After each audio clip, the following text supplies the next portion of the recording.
Welcome. We are embarking on an in-depth examination of the complex life and really astonishing career of Paul Reubens. hmm The show is designed to give you a shortcut to being truly well-informed about the man who gave the world one of its most memorable and, I think, enduring creations, Pee Wee Herman. And our mission today is to follow a remarkable and, often very difficult trajectory. Right. We're tracking his journey from a childhood that was influenced by both heroic military history and the spectacle of the circus, all the way through the cultural high point of Pee Wee's Playhouse. And then, of course, the public and professional devastation of his legal crises. Exactly. And finally, his quiet, intensely private final years. It's a story that's fundamentally about artistic commitment, the burden of a persona, and profound secrecy. That tension you mentioned between the intensely private man and the relentlessly public, almost childlike character, that is what makes the story so fascinating. Absolutely. So let's start right at the beginning. Paul Reubens was born Paul Rubenfeld in Peekskill, New York in 1952. He grew up in a Jewish family. But when you look at the source material concerning his parents, Judy and Milton, you immediately see why his formative years were anything but typical. Well, the background of his father, Milton Rubenfeld, is genuinely movie-worthy. It really is. It provides such a powerful counterpoint to the image we have of his son. While Milton later worked as an automobile salesperson, his history was one of incredible global conflict and, really, heroism. He was a highly decorated pilot. A highly decorated pilot during World War II, flying first for Britain's Royal Air Force The RAF, yeah. and then for the U.S. Army Air Forces. So this was a man with deep, serious combat experience. And the sources really emphasize that his service didn't end there. After the war, Milton played a crucial, almost clandestine role in the founding of the State of Israel. Precisely. Milton Rubenfeld was one of the founding pilots of the Israeli Air Force during the 1948 Arab-Israeli War. That is just, it's hard to wrap your head around that. Think about that for a moment. He was one of only 5 Jewish pilots. They're often described as being volunteers. And they were flying smuggled fighter planes. Smuggled planes. Yeah, they were going up against significantly larger Arab air forces during that foundational conflict. It's an almost unbelievably intense, high-stakes, and deeply consequential background for the father of a beloved children's comedian. It really speaks volumes, doesn't it? Yeah. About the level of drama and maybe the necessary secrecy that permeated his family environment. Then, when Paul was 9, the family moves to Sarasota, Florida. And that's when the performing bug truly took hold, mixing that high-drama family history with pure spectacle. Sarasota was incredibly influential. I mean, you can't overstate it. Because it served as the winter headquarters for the Ringling Bros and Barnum and Bailey Circus. So he was just surrounded by it. Constantly. Reubens was exposed to the world of performance, the visual artifice, the sheer joy of the big top. And you can see that influence so clearly in the set design and the characters of the Playhouse. But it wasn't just the circus. Reubens himself was, obsessed with the precision of comedy. He would devour reruns of I Love Lucy and just aspired to generate laughter with that same level of commitment. So his origin story is this collision of secret wartime heroism, the flamboyance of the circus, and the timing of classic sitcoms. It's a perfect psychological storm. It really is. A perfect storm for a character who would eventually blend innocence, mischief, and this highly stylized art direction.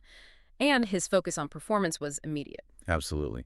He was deep into theater in high school, even serving as president of the National Thespian Society. Okay. He attended Boston University briefly, but the real shaping of his creative identity, that happened at the California Institute of the Arts, CalArts. He graduated with a BFA in theater in 1973. And CalArts in the 1970s was a powerhouse of artistic exploration, wasn't it? I think the New Yorker famously described Reubens as the wildest of a wild bunch within that experimental environment. And the list of his peers there really confirms the creative density. It was just an incredible time to be there.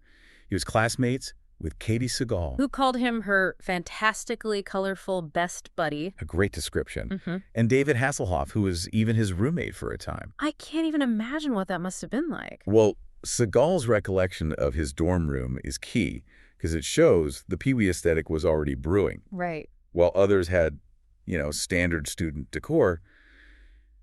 She recalled Reubens' room was uniquely decorated. It was a fully formed environment. She described it as being like a real-life Pee-wee's Playhouse. So the commitment to that immersive, stylized world was always his instinct. Always. That focus on visual environment naturally led him to the world of improvisational comedy.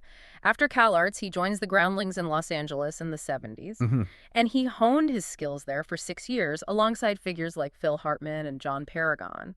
The Groundlings era was the petri dish for Pee Wee Herman. It's where it all came together. The character didn't just arrive fully formed, He emerged from a 1978 improv exercise. And the prompt for that exercise was so simple. Profoundly simple. A man who wished to be a stand-up comedian but failed so spectacularly at telling jokes that his attempts became hilariously inept. That idea of joyful failure was the core. And then came the assembly of the iconic name and voice, which are themselves these little fragments of his own history. That's right. The first name, Pee Wee, was plucked from a 1-inch Pee Wee brand harmonica he owned as a child, a small, childlike artifact. Okay. The surname, Herman, came from an energetic boy he remembered knowing during his youth. And that voice, that highly recognizable, slightly manic, high-pitched voice. The lilt, yeah. The lilt that defined the character. That was actually something he had developed much earlier, back in 1970, for an obnoxious character in a production of Life with Father. So the character was built layer by layer from these nostalgic personal artifacts. Now, before he fully committed to Pee Wee, our sources remind us that Reubens had a brief and deeply regretted detour into a very different and problematic persona. This is a crucial detail for understanding his early struggle to find his voice. He had this pre-Pee Wee attempt at stardom on The Gong Show, performing as a Native American lounge singer character named Jay Longco. It's hard to even picture. It included wearing a feathered headdress and a sequined loincloth. I mean, it was not good. Right. In the 2025 documentary Pee Wee as Himself, Reubens was very frank about this early choice. He admitted he was full-on racist, and he expressed profound relief and gratitude that the success of Pee Wee Herman provided him a path to abandon Jay Longco entirely. So he saw Pee Wee as a genuine escape hatch. An escape hatch from a career choice he later found shameful. That sense of creative redemption through Pee Wee, it brings us to the next massive inflection point, the infamous Saturday Night Live audition that he failed, which, ironically, became the genesis of his success. The timing was 1980. Reubens was auditioning for the 1980-1981 SNL season on the very same day as Gilbert Gottfried. And Reubens developed this theory about his rejection. A very specific theory. He believed that because he and Gottfried were perceived as, the same type of performer, that the hiring was rigged. The rejection felt arbitrary and very personal to him. And that bitterness, that feeling of being unjustly overlooked, it just fueled this powerful reaction that defined the next decade of his life. It was pure, highly productive, creative spite. A great way to put it. He channeled all that frustration into building his own platform. He borrowed money to create a stage show entirely dedicated to Pee Wee Herman. The logic being, if the establishment wouldn't hire him, he would create a phenomenon too large for them to ignore. And that self-financed show, the Pee Wee Herman Show, debuted in 1981 at the Roxy Theater in L.A. And it was an immediate cultural hit. It ran for 5 sellout months, initially, as these midnight shows aimed at adults. Right. And it very soon gained distribution on HBO's On Location. And the theatrical success demanded this impossible level of artistic commitment. Oh, completely. For the next decade, Reubens made the deliberate decision to maintain complete secrecy about his true identity. He lived, he breathed, he conducted all public appearances and interviews entirely in character. To what end? What was the goal? His goal was, and this is a quote, to get the public to think that that was a real person.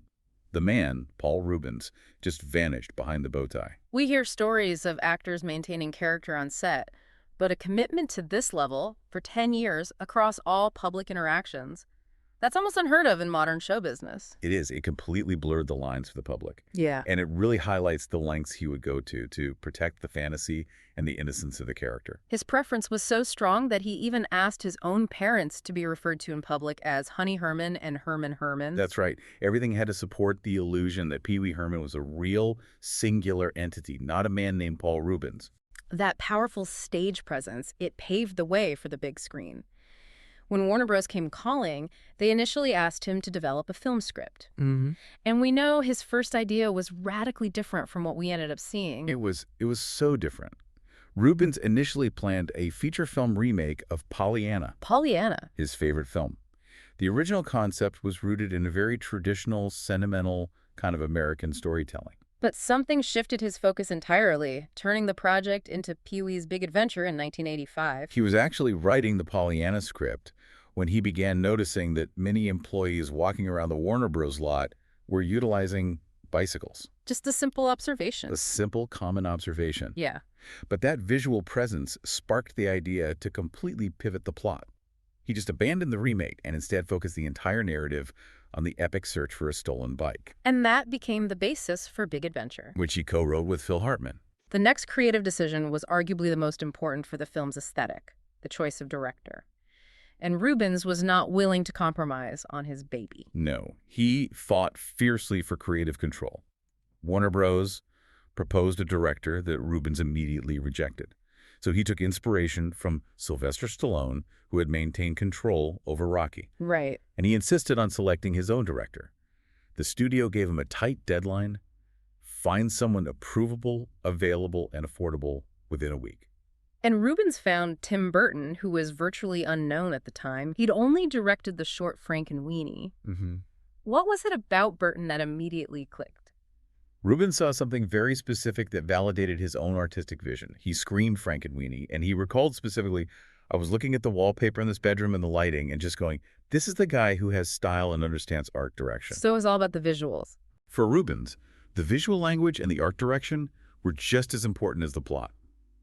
Burton was the perfect match, bringing that blend of gothic whimsy and unique visual style that defined the film. And the risk paid off spectacularly. Pee-wee's Big Adventure was a hit. A huge hit. It grossed $40.9 million domestically on a modest $7 million budget, and it quickly established itself as a massive cult classic, even despite some initial mixed critical reception. And that success then led directly to his lasting television legacy. CBS immediately wanted to capitalize on the character. Their initial proposal was a straightforward cartoon. But Reubens resisted that. He did. He insisted on a live-action children's program that retained the art house aesthetic of his stage show. The result, of course, was Pee-wee's Playhouse, which ran from 1986 to 1990. The genius of the Playhouse was really its dual audience appeal. It was explicitly designed for children, but it was constantly winking at the adults in the room. That was the core design philosophy. Reubens wanted it to be simultaneously educational, highly entertaining, and genuinely artistic for children. But he deliberately layered in enough avant-garde style, ironic humor, and visual hipness to captivate an adult audience as well. He insisted on high production values. And he was given an incredible amount of freedom by CBS for a children's show. An enormous amount. He reportedly received $325,000 per episode, which is just unheard of for that genre at the time. Wow. And, maybe more importantly, virtually no creative interference. The show became an incubator for talent. The cast included future stars like Lawrence Fishburne and S. Epatha Merkerson. Right. Even the music was noteworthy. Cyndi Lauper sang the opening credits under the pseudonym Ellen Shaw. But beneath all the chaos and the color, he maintained a really rigid moral compass for the show. That was truly vital to him. Reubens consciously infused the show with a moral vision. He was teaching foundational ideas like the Golden Rule, promoting kindness. He believed the show resonated because it never talked down to them. It relied instead on fast pacing, bold color, and treating children with intellectual respect. And the results speak for themselves, don't they? Oh, absolutely. Playhouse garnered 22 Emmy nominations and 15 wins during its run. Reubens eventually pulled the plug after 5 seasons. He declined a 6th because of burnout, saying he needed a sabbatical and wanted to develop other ideas. Even while he was fully immersed in the character, he was using alternate names for smaller roles to protect the illusion that Pee Wee Herman was separate from Paul Reubens. The commitment was absolute. He voiced the computer Max in the film Flight of the Navigator, but he insisted on being credited as Paul Mall. Paul Mall? Yeah. And for the burgeoning Star Wars universe, he was the original voice of the eccentric pilot droid RX-24, Captain Rex, in the initial Star Tours attraction at Disneyland, starting in 1987. It just demonstrates the almost military-level operational security he maintained around the character's persona. It really does. That extreme commitment to the illusion is what made the crisis of July 1991 so devastating. The entire edifice Paul Reubens had spent a decade building. It came crashing down following his arrest in Sarasota, Florida. The arrest occurred during a surprise police inspection at an adult movie theater. Reubens was charged with indecent exposure, Hmm. and the immediate aftermath of that arrest showcases the profound commitment, and you could say the potential delusion of the persona he wore. When he was detained, he identified himself not as Paul Rubenfeld, Yeah. but as Pee Wee Herman. Yes, and he immediately tried to manage the catastrophe. He offered to perform a children's benefit for the sheriff's office if they would simply agree to stop the story from leaking. He made a similar offer to the local newspaper, too. He did. He genuinely believed the power of the character could make the entire event vanish. This arrest, however, was his third interaction with law enforcement in that county, though the others were much more minor. That's correct. He had a loitering and prowling charge in 1971 that was dropped, and a 1983 marijuana possession charge that resulted in probation. But the 1991 arrest, just due to the magnitude of the Pee Wee Herman character, it was an immediate national explosion. The fallout from corporate partners was instant, and it was severe. The business world just ran in fear of the negative association. The reaction was a classic example of cultural panic. Disney MGM Studios suspended distribution of a Pee Wee video. Toys R Us swiftly pulled all Pee Wee merchandise from their shelves. And CBS. CBS, without hesitation, canceled the remaining reruns of Pee Wee's Playhouse. The national media coverage and the relentless late-night talk show ridicule were relentless and punishing. Yet, amidst this massive corporate and media shaming, the public and his peers rallied around him in a surprisingly strong show of support. This is a crucial detail to remember. The public was fiercely defensive of Pee Wee. High-profile figures like Cyndi Lauper and Annette Funicello offered immediate public support. And fans organized massive rallies. In Los Angeles, New York, and San Francisco, they carried signs in support of the character and the actor. A telephone survey by A Current Affair showed support for Reubens outnumbering those against him by a stunning 9-to-1 ratio. 9-to-1. Yeah, it was a massive cultural disconnect between corporate fear and fan loyalty.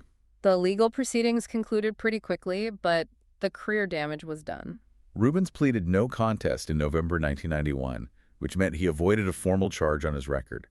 He was ordered to complete 75 hours of community service. And he did that by producing anti-drug PSAs. Yes, he produced and financed 2 of them. But the true measure of Reubens' resilience and the enduring power of the character was his first public reappearance. That appearance at the 1991 MTV Video Music Awards was just an incredible piece of defiance and performance art.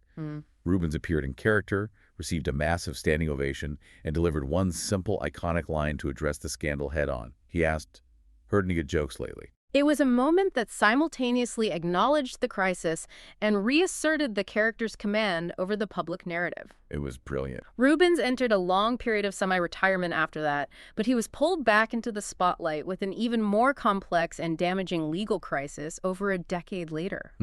This period must have caused immense personal stress. It absolutely did, and it involved much more serious, though eventually unfounded, allegations. The trouble began in November 2002 when police executed a search warrant on his home. And the tip came from another actor, Jeffrey Jones. Yes, who was facing unrelated charges at the time. Yeah. During the search, police found a vast collection of memorabilia, including grainy videotapes and photographs. The initial characterization from the city attorney's office was extremely inflammatory. They labeled some of the material as child pornography, which is a charge that carries this massive cultural and legal stigma. And this is where we need to be extremely clear about the legal nuances, because Reubens fought this accusation tooth and nail. His representative, Kelly Bush, immediately clarified the nature of the items. Right. She insisted they were kitsch collectible images and 30 to 100-year-old vintage erotica. For example, some of the tapes cited in the initial search were reportedly things like Rob Lowe's sex videotape, which, while graphic, is not illegal to possess. So the key distinction was the difference between collecting historical, adult-themed, or vintage homosexual erotica and illegal material. Precisely. Reubens was insistent that he was an avid collector of vintage erotica, physique magazines, and historical kitsch, much of which was homosexual in nature. But he adamantly maintained that he never collected or possessed material featuring children. And his art dealer corroborated this? Yes. During the investigation, the dealer confirmed that Reubens specifically requested vintage materials, but explicitly stated not things featuring kids. To combat the perception that he was a pedophile, a public accusation far more damaging than the indecency charge a decade earlier, Reubens made a powerful and rare personal statement. And this statement is so crucial to understanding his state of mind during this period of crisis. He said, "I don't want anyone for 1 second to think that I am titillated by images of children." He continued, "The public may think I'm weird. They may think I'm crazy or anything that anyone wants to think about me. That's all fine, as long as one of the things you're not thinking about me is that I'm a pedophile, because that's not true." The fear of that specific label was clearly paralyzing. And, we have to show sympathy for the position he was put in, having to defend his entire character against such a damaging insinuation. Absolutely. So given the intense scrutiny and the nature of the original charge, what was the eventual legal resolution? The district attorney ultimately found no grounds for felony charges, which proved that the more serious allegations were unfounded. In 2004, Reubens pleaded guilty to a lesser misdemeanor obscenity charge. This plea required 3 years of registration with the sheriff's office and needing permission to be around minors, but it validated his defense that the material was collectible erotica, not illegal child-related material. And it's important to note the immense personal adversity he was facing during this 2-year legal battle. It's a key part of the story. He was simultaneously spending that time caring for his terminally ill father, Milton, in Sarasota, who passed away in February 2004. The resolution of those 2002 charges really marked a turning point. Paul Reubens started to emerge from the shadow of the persona. He made a deliberate strategic shift to reintroduce himself as Paul Reubens, the actor, independent of Pee Wee Herman. He started giving interviews as himself, Paul Reubens, around 1999. His first major public appearance at a costume post-arrest was that year on The Tonight Show with Jay Leno. And that move was essential for his career to move forward, wasn't it? Oh, completely. By taking ownership of his true identity, he could finally explore roles that were inherently un-Pee Wee. And he quickly proved that the talent behind the character was formidable in its own right, earning significant praise in his dramatic and comedic guest roles. He had a highly successful recurring role as the uptight Andrew J. Lansing III on Murphy Brown from 1995 to 1997. Right. It was an award-worthy performance. It earned him his only non-Pee Wee Emmy nomination for Outstanding Guest Actor in a Comedy Series. And that validated his ability to shed the bow tie and deliver sophisticated adult comedy. It really did. His turn as Derek Foriel in the 2001 drama Blow was a major surprise for many people who only knew him as the childlike Pee Wee. It was a stark departure. He played a flamboyant hairdresser who transforms into a drug dealer. Yeah. The performance earned positive reviews and showed that he could inhabit dark, complex adult roles alongside actors like Johnny Depp. And he used this newfound freedom to take on surprising guest roles. Exactly, like Rick on Reno 911 and the role of the inbred Austrian prince Gerhard Habsburg on 30 Rock. A part that Tina Fey specifically created for him. Which is a lot. He also played Mr. Vargas in 5 episodes of The Blacklist, demonstrating his utility in serious procedural dramas. But despite the success as Paul Reubens, the pull of the Playhouse was always strong. The Pee Wee Herman revival truly took off with his return to the stage. In 2009, he announced the return of the Pee Wee Herman Show. And he clearly articulated his rationale for it. He said he wanted to introduce Pee Wee to the new generation that didn't know about it. But he was also using the stage run to generate buzz for a future film, wasn't he? Yes, and to test material. It served a dual purpose. And the demand was enormous, which really proved the character's enduring cultural capital. The show was a massive hit in Los Angeles before transferring to Broadway in 2010. The Broadway run sold over $3 million in advance tickets. Wow. It showed the character had successfully transcended the crisis of the 90s and 2000s. The show was eventually taped for HBO in 2011. Following this success, the next natural step was a new film, which led to the Netflix film Pee Wee's Big Holiday in 2016, produced by Judd Apatow. Reubens co-wrote and starred in the film, which was generally met with positive reception. It showed that he and the character could still deliver that unique blend of wide-eyed innocence and physical comedy, fitting perfectly into the Netflix streaming environment decades after his first film. What's fascinating and, slightly tragic is that even after this successful revival, he had multiple major Pee Wee projects planned that never materialized before his passing. And this gives us insight into the complex directions he wanted to take the character. He often spoke about 2 very distinct scripts. The first, which he sometimes called the Pee Wee Herman story, or just Dark Pee Wee, was a profound thematic contradiction to the innocent character we know.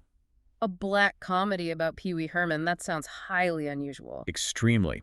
In this version, Pee-wee was slated to become a famous big jerk in Hollywood. He'd make mistakes, do everything wrong, and have what Reubens called Valley of the Dolls moments. So the tone was clearly adult. Very adult.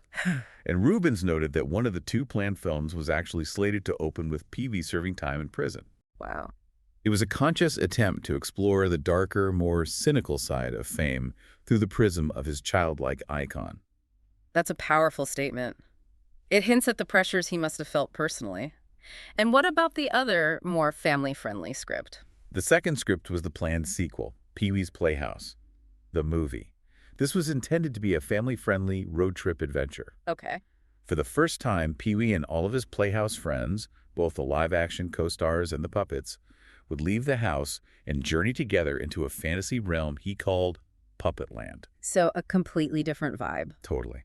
He described this concept as being inspired by classic children's fantasy, like H.R. Pump's stuff and The Wonderful Wizard of Oz. Yep. It offered a clean, innocent counterpoint to the dark Pee-wee concept. Beyond his own creation, Reubens maintained a significant voice acting presence, ensuring his legacy continued in major franchises, notably Star Wars. His contribution to Star Wars is often overlooked, but it's vital. He originally voiced the pilot droid RX-24 Rex for the 1987 Star Tours attraction. Right. He reprised this role for Star Wars Rebels in 2014, and the character was later updated, with Reubens' voice transitioning to DJ R3X for the Star Wars Galaxy's Edge theme park attraction that opened in 2019. So that tied his early career to the modern Disney canon seamlessly. It did. He also embraced other beloved voice roles in animation and video games. Exactly. He voiced Batmite, the impish superhero fan in Batman, the Brave and the Bold, and he voiced Ivor in Minecraft Story Mode, which was a role he cited as a personal favorite. And his final performances, both live action and voice, were released posthumously. His final film role was a posthumous appearance as himself in the comedy Quiz Lady in 2023. And his final voice role was Pat in an episode of Bob's Burgers that same year. The episode was dedicated to his memory. It just highlights that he remained a working and respected actor right up until the very end of his life. In the years following his death, the release of the 2025 documentary, Pee-wee as Himself, offered the most profound and necessary insight into Paul Reubens' personal life and the true cost of maintaining that Pee Wee Herman facade. The documentary finally and publicly confirmed that Paul Reubens was gay. He spoke about a relationship he had in the 1970s with a fellow Callard student named Guy Brown. And he noted that Brown was actually an inspiration for some of Pee-wee's unique mannerisms. Particularly the energetic, slightly twitchy physical language, yes. But once Pee-wee became a global phenomenon, Reubens felt immense pressure to erase that part of his identity entirely. He spoke very candidly about consciously going back in the closet after achieving fame. He cited reasons that were a mix of self-hatred or self-preservation. He emphasized that he was aggressively pursuing the Pee Wee Herman career. Right, not the Paul Reubens career. He felt that the immense fame of the childlike asexual character made discussing his own sexuality way more complicated. It perfectly illustrates the extraordinary sacrifice he made for the sake of the character's perception of innocence and neutrality. He felt the persona could not coexist with an openly complex, private identity. And while he was intensely private about his sexuality, he did maintain deeply important platonic bonds. His bond with actress Debbie Mizar was particularly close. He dated her briefly in 1993, but she remained one of his most trusted confidants. She was someone who helped him recover from the severe depression that followed the 1991 arrest. And Mizar described their relationship as a profound, inseparable connection. A love affair that was just cerebral.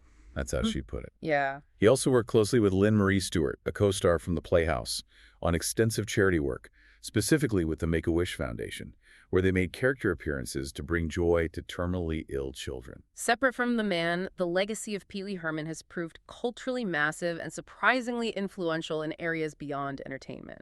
That aesthetic impact is profound. The fashion world embraced the unique look. Pee-wee's tight-fitting Glen plaid suits, the high-water trousers, the high armholes. They cemented him as an unlikely style icon. They really did. Designers like Michia Brada and Tom Brown have openly cited the distinctive, slightly cartoonish cut of Pee-wee's suit as an influence on contemporary design. And his influence on children's entertainment is absolutely undeniable. Pee-wee's Playhouse fundamentally changed the landscape of children's television. It demonstrated that shows could be fast-paced, visually sophisticated, and highly creative without pandering. Hmm. It's explicitly cited as a major source of inspiration by figures like Steve Burns of Blue's Clues and Steven Hillenburg, the creator of SpongeBob SquarePants. Reubens, even when privately fighting the pressures of fame, maintained these strict professional boundaries to protect the character's perceived innocence right up until the end of its television run. His dedication to the illusion was extraordinary. Paul Reubens was a heavy smoker in his private life, but he was so determined that no child should ever see Pee Wee Herman with a cigarette, Right. that he actually hired security personnel specifically to ensure this boundary was never crossed while he was in costume. And similarly, he refused lucrative endorsement deals for candy bars or other unhealthy foods. Yes, although we know he once tried to launch a sugar-free cereal called Ralston Purina Pee-wee Chow. It apparently failed a blind taste test. In his final years, Reubens maintained one last profound act of secrecy, one that kept his struggle entirely private. He died on July 30th, 2023, at age 70. The medical cause was acute hypoxic respiratory failure, stemming from myelogenous leukemia and metastatic lung cancer. And the shocking detail here is that he had been diagnosed 6 years earlier. 6 years. Okay. And he made a conscious choice not to reveal his illness publicly. He battled the disease in complete privacy, maintaining that characteristic secrecy and control over his public image until his very last breath.